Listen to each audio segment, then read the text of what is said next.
Lucila Ramírez se despertó a las 3:33 am por tercera noche consecutiva. No fue una alarma, ni un ruido fuerte, ni siquiera una pesadilla. Fueron las voces, susurros apenas audibles que parecían venir de las paredes de su nuevo apartamento. Voces que hablaban en un idioma que no podía entender completamente, aunque algunas palabras sonaban vagamente familiares. Voces que la llenaban de un terror primitivo e inexplicable. Se quedó inmóvil en su cama, con el corazón martilleando en su pecho, escuchando. Los susurros continuaron durante exactamente 7 minutos, como las noches anteriores, y luego cesaron tan abruptamente como habían comenzado. Silencio absoluto. Lucía encendió la lámpara de su mesita de noche con manos temblorosas. El apartamento estaba exactamente como lo había dejado antes de dormir, sin señales de intrusos, sin ventanas abiertas, sin explicaciones racionales. Había alquilado este apartamento en el corazón de Barcelona hace apenas 2 semanas. Era perfecto para ella, ubicación céntrica, precio razonable, espacioso para ser un estudio. El edificio era antiguo, de principios del siglo XX, con techos altos y molduras decorativas que hablaban de una época más elegante. La casera, la señora Montserrat, una mujer de unos 70 años con ojos penetrantes, le había entregado las llaves con una advertencia extraña. Si escuchas algo por las noches, niña, no hagas preguntas. Algunos secretos es mejor dejarlos enterrados. Lucía había pensado que era una excentricidad de anciana. Ahora no estaba tan segura. A la mañana siguiente, agotada por otra noche de insomnio, Lucía decidió investigar. Bajó al apartamento de la señora Montserrat en el primer piso y tocó la puerta. Buenos días, señora Montserrat. Necesito hablar con usted. La anciana la miró con una expresión imposible de leer. ¿Has escuchado las voces? Lucila sintió un escalofrío. ¿Cómo lo sabe? Porque todos las escuchan. Los que viven en tu apartamento siempre escuchan las voces. La señora Montserrat abrió la puerta más ampliamente. Entra. Es hora de que sepas la verdad. El apartamento de la anciana estaba lleno de fotografías antiguas, muebles pesados de madera oscura, y el olor a incienso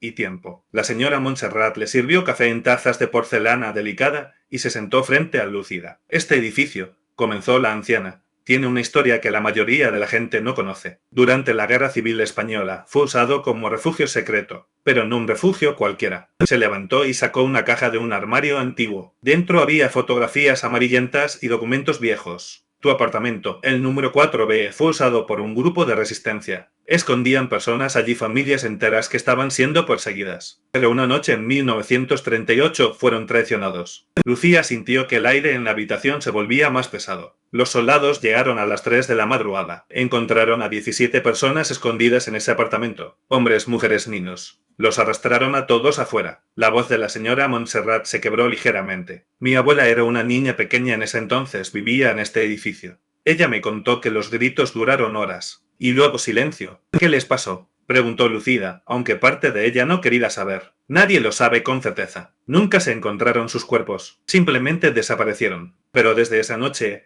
cada inquilino del apartamento 4B ha reportado lo mismo, voces a las 3:33 am. Siempre a la misma hora. Siempre durante 7 minutos. ¿Por qué no me lo dijo antes de alquilarme el apartamento? La señora Montserrat la miró directamente a los ojos. Porque nadie me cree. Y porque necesitaba el dinero del alquiler. Pero principalmente, porque las voces nunca han hecho daño a nadie. Solo hablan. ¿Qué dicen? Eso depende de quien escuche. Cada persona oye algo diferente. Mi pregunta para ti es: ¿qué has entendido de lo que dicen?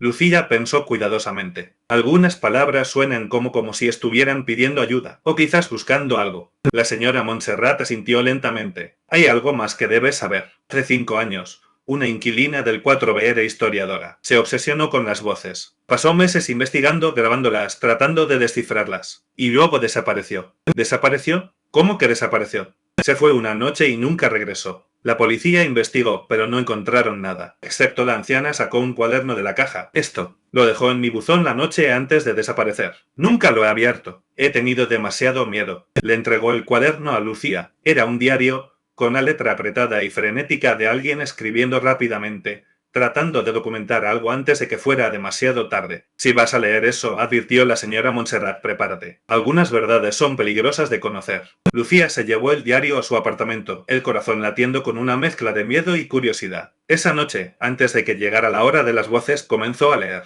El diario pertenecía a una mujer llamada Isabel Navarro, la historiadora desaparecida. Las primeras entradas eran normales, descripciones de las voces, intentos de traducir lo que decían, teorías sobre su origen. Pero a medida que avanzaban las páginas, el tono cambiaba. La escritura se volvía más errática, más urgente. Una entrada a mitad del diario hizo que Lucía se detuviera completamente. 15 de marzo. He descubierto algo terrible. Las voces no son solo ecos del pasado. Están tratando de advertirnos. He traducido fragmentos, dicen busquen debajo, antes de que sea tarde. Los nombres están escritos. He comenzado a investigar los planos originales del edificio.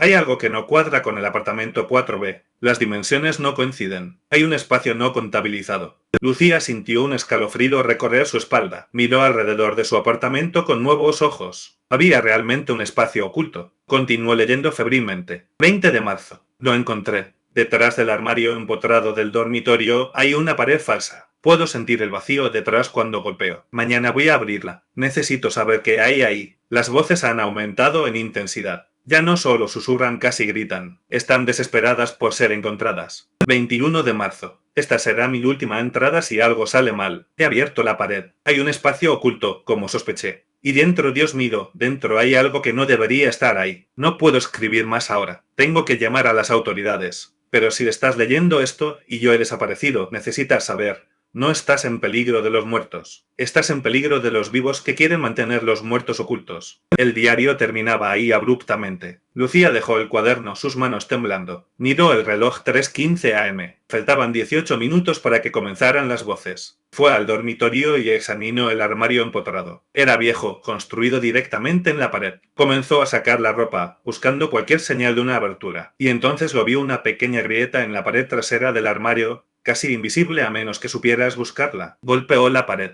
El sonido era hueco. 3:33 am. Las voces comenzaron, pero esta noche eran diferentes. Más fuertes, más claras. Y la hora, estando tan cerca de la pared oculta, Lucía podía entender palabras completas. Ayúdanos. Búscanos. Diles la verdad. Los nombres. Con el corazón latiendo violentamente, Lucía empujó la pared trasera del armario. Para su sorpresa, cedió ligeramente. Empujó más fuerte, y una sección de pared se movió hacia adentro, revelando una oscuridad absoluta. Encendió la linterna de su teléfono y miró dentro. Lo que vio la hizo retroceder con un grito ahogado. Era una habitación pequeña, no más de 2 metros cuadrados. Y en las paredes, escritos con lo que parecía ser carbón o algo más oscuro, había nombres. Decenas de nombres. Nombres completos, fechas, edades. María Rodríguez, 34 años, 15 de octubre de 1938. Carlos Martínez, 8 años, 15 de octubre de 1938. Elena Sanz, 67 años, 15 de octubre de 1938. La lista continuaba. 17 nombres en total. Y en el suelo de la habitación oculta había algo más, una caja de metal oxidado. Las voces se intensificaron cuando Lucía entró en el espacio oculto. Ya no eran susurros, eran casi gritos de urgencia, de desesperación. Con manos temblorosas, Lucía abrió la caja. Dentro había documentos, papeles viejos y quebradizos, pero sorprendentemente preservados. Actas de nacimiento, documentos de identidad,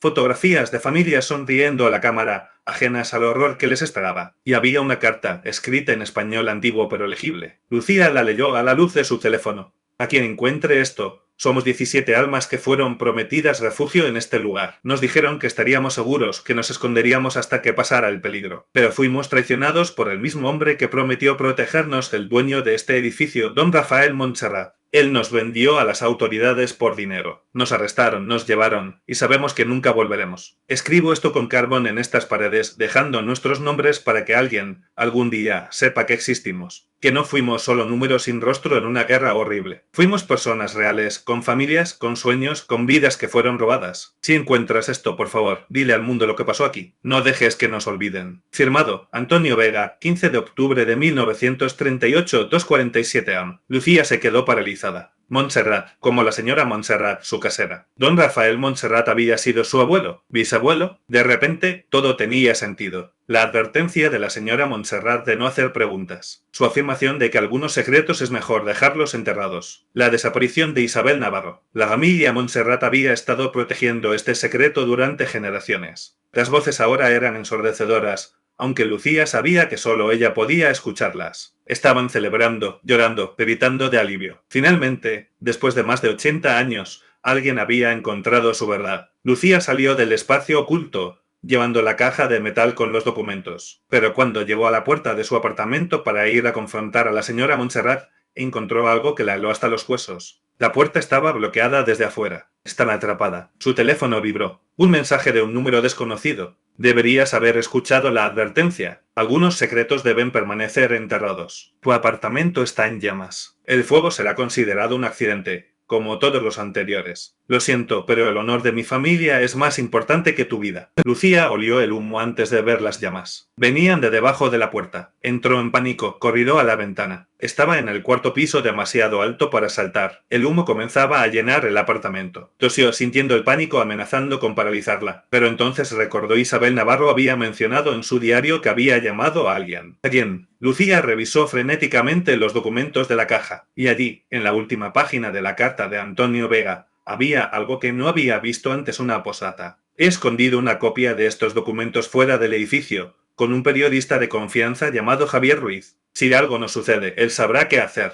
Javier Ruiz. Lucía conocía ese nombre. Era un periodista de investigación famoso en Barcelona, ahora retirado pero todavía influyente. Con dedos temblorosos y los pulmones quemándose por el humo, Lucía tomó fotografías de todos los documentos, de los nombres en la pared de la carta. Las envió a su cuenta de correo electrónico, a su mejor amiga, a su hermana y a la página web del periódico local. Luego escribió un mensaje rápido explicando todo y lo programó para enviarse automáticamente en 10 minutos a múltiples direcciones, incluyendo la policía. El humo era ahora denso. Lucía apenas podía respirar. Se arrastró hacia el baño, el único lugar con una ventana pequeña que daba a un patio interior. Era estrecha, tal vez demasiado estrecha, pero era su única oportunidad. Rompió la ventana con una lámpara y comenzó a gritar pidiendo ayuda mientras empujaba su cuerpo a través de la abertura. Podía escuchar las sirenas a lo lejos. Alguien había llamado a los bomberos, pero no llegarían a tiempo. Estaba a medio camino a través de la ventana cuando sintió manos agarrando sus brazos desde afuera. Alguien estaba allí. ¡Te tengo! ¡No te sueltes! Era un vecino del edificio, uno que Lucía había visto pero nunca había conocido. Él la jaló con fuerza, ayudándola a salir mientras las llamas comenzaban a devorar su apartamento. Cayeron juntos en la escalera de incendios del patio interior, tosiendo y jadeando. Lucía aferraba su teléfono como si su vida dependiera de él, porque así era. Los bomberos llegaron minutos después. Apagaron el incendio, pero el apartamento 4B quedó completamente destruido. Lucía fue llevada al hospital por inhalación de humo, pero sobreviviría. La señora Montserrat fue arrestada esa misma noche. Al principio negó todo, pero cuando le mostraron las fotografías que Lucía había enviado, se derrumbó. Fue mi abuelo, confesó entre lágrimas. Don Rafael Montserrat. Él los traicionó por dinero. 30 monedas de plata, literalmente así de poco valían sus vidas para él. Y cuando la guerra terminó, usó ese dinero para comprar este edificio. Toda nuestra riqueza, toda nuestra posición social fue construida sobre sangre inocente. Durante generaciones, mi familia ha protegido este secreto. Cada vez que alguien se acercaba demasiado a la verdad, tomábamos medidas. El incendio siempre parecía un accidente, y los inquilinos aprendían rápidamente a ignorar las voces o se mudaban. Isabel Navarro fue la primera que realmente entendió. Tuve que detenerla. ¿La mató?, preguntó el detective. No, la asusté tanto que huyó de Barcelona. Pero tú, miró a Lucía con ojos llenos de odio y desesperación. Tú no te asustaste. Tú seguiste adelante. Y ahora todo está destruido. El honor de mi familia, destruido por una niña entrometida que no podía dejar las cosas en paz. No era el honor de su familia, dijo Lucía en voz baja. Era su vergüenza. Y esas personas merecían que su historia fuera contada. El caso se volvió nacional. Los restos de la habitación oculta fueron cuidadosamente documentados por forenses e historiadores. Los nombres en las paredes fueron fotografiados, preservados y finalmente honrados. Se descubrió que, efectivamente, don Rafael Montserrat había vendido a 17 refugiados a las autoridades franquistas en 1938 por una recompensa. Las familias de las víctimas, descendientes que ni siquiera sabían qué había pasado con sus abuelos y bisabuelos, finalmente tuvieron respuestas después de más de 80 años. Se erigió un monumento en el sitio del edificio con los 17 nombres. Lucía asistió a la inauguración, todavía débil por su experiencia pero determinada a estar allí. Una mujer anciana se le acercó después de la ceremonia. Soy la nieta de Antonio Vega, el hombre que escribió la carta que encontraste. Gracias por darle voz a mi abuelo después de tanto silencio. Lucía abrazó a la mujer, ambas llorando. Él nunca se rindió, dijo lucida. Incluso en sus últimas horas, se aseguró de que hubiera un registro. Quería que el mundo supiera. Y ahora lo saben. Gracias a ti. Esa noche, Lucía regresó a su nuevo apartamento, uno diferente, en un edificio diferente, lejos de la calle donde había ocurrido la pesadilla. Pero a las 3:33 am se despertó, su corazón acelerado. Esperó, escuchando en la oscuridad. Pero no hubo voces. Solo silencio. el tipo de silencio que viene con la paz, no con el horror. Las voces finalmente habían encontrado su descanso. 2 meses después, Lucía estaba dando una entrevista a un programa de documentales sobre el caso cuando el periodista le preguntó: ¿Tienes miedo de que pueda haber más secretos como este escondidos en Barcelona? Lucía pensó cuidadosamente antes de responder. Estoy segura de que hay más secretos. La guerra civil dejó cicatrices profundas que muchas familias todavía esconden. Pero ya no tengo miedo, porque aprendí algo importante: los secretos solo tienen poder mientras permanecen ocultos. Una vez que la luz brilla sobre ellos, pierden su control sobre nosotros. ¿Volverías a hacerlo?